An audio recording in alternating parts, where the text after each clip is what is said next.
214240225. Perkenalkan, nama saya Nur Fadila Rahman dengan NIM 921424066. Hai, perkenalkan nama saya April Lamu dengan NIM 9214244081. Halo, perkenalkan nama saya Mesya Nazira Lamatenggo dengan NIM 921424072. Perkenalkan, saya Rivaldo Ohia dengan NIM 921424085. Dan saya Muhammad Rizko Mafrogan Hasan dengan NIM 921424089.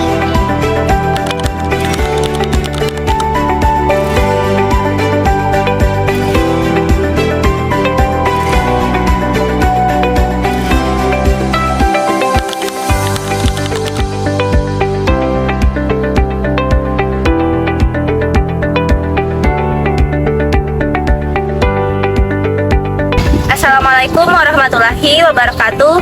Pada kesempatan kali ini kami akan mempresentasikan hasil penelitian kami mengenai PPH Final Pasal 4 Ayat 2 pada Gelia Tunas Mandiri. Gelia Tunas Mandiri merupakan perumahan yang dikelola oleh PT Kurnia Tunas Mandiri yang bergerak di bidang pembangunan dan penjualan rumah subsidi. Perusahaan ini didirikan pada tahun 2017 dan berfokus menyediakan rumah subsidi tipe 36 untuk masyarakat Gorontalo. Dalam pengelolaan keuangan dan perpajakan, perusahaan memiliki bagian administrasi dan keuangan yang bertanggung jawab dalam pencatatan, perhitungan, pembayaran, dan pelaporan pajak secara internal tanpa menggunakan konsultan pajak. Selanjutnya, saya akan membahas mengenai identifikasi objek PPH Final Pasal 4 Ayat 2. Berdasarkan hasil wawancara, perusahaan tidak memiliki transaksi atas hak sewa tanah dan bangunan, serta tidak menggunakan jasa konstruksi dari pihak ketiga.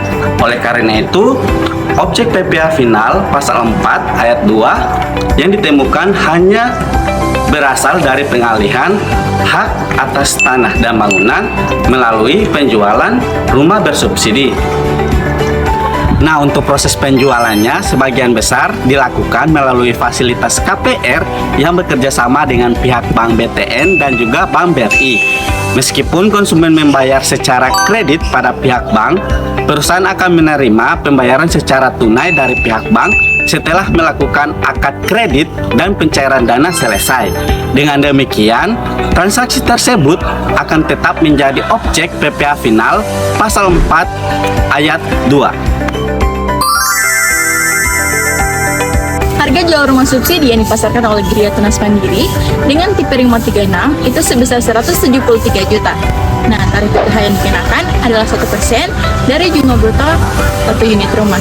Jadi, perhitungannya, PPH Final sama dengan 1% dikalikan 173 juta sama dengan 1.730.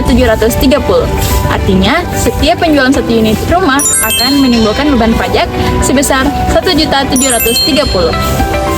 Perhitungan ini menggunakan nilai bruto penjualan sebagai dasar pengenaan pajak tanpa dikurangi biaya pembangunan maupun biaya operasional lainnya. Selanjutnya di sini saya akan menjelaskan mengenai simulasi penjualan.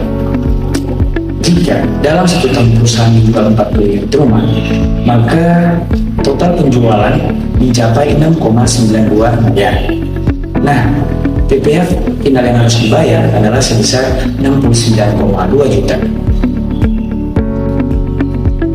Sedangkan jika penjualan mencapai 70 unit rumah, maka total penjualan menjadi 12,9 miliar dan PPH final yang harus dibayarkan sebesar 121,1 juta. Dari hasil tersebut dapat dilihat bahwa semakin banyak unit terjual, maka semakin besar pula pajak yang harus ditanggung atau yang dibayarkan oleh perusahaan tersebut. Jadi, hasil analisis menunjukkan bahwa strategi perencanaan pajak yang diterapkan oleh perusahaan hanya berfokus kepada kepatuhan perpajakan dibandingkan penghematan pajak. Perusahaan menghitung dan membayar pajak secara mandiri, mempertimbangkan aspek perpajakan dalam penyusunan RAP proyek, serta melakukan evaluasi terhadap beban pajak secara berkala. Selain itu, kerjasama dengan perbankan membantu perusahaan dalam memperoleh kepastian penerimaan dana sehingga dapat mempermudah pengelolaan dan pembayaran pajak tepat waktu. PPh final memberikan dampak secara langsung terhadap laba perusahaan karena pajak ini akan mengurangi pendapatan yang akan diterima. Namun, karena tarifnya hanya sebesar 1%, dampaknya terhadap profitabilitas perusahaan relatif sangat kecil. Berdasarkan hasil penelitian, PT Gria Tunas Mandiri bukanlah mengurangi pajak yang terutang,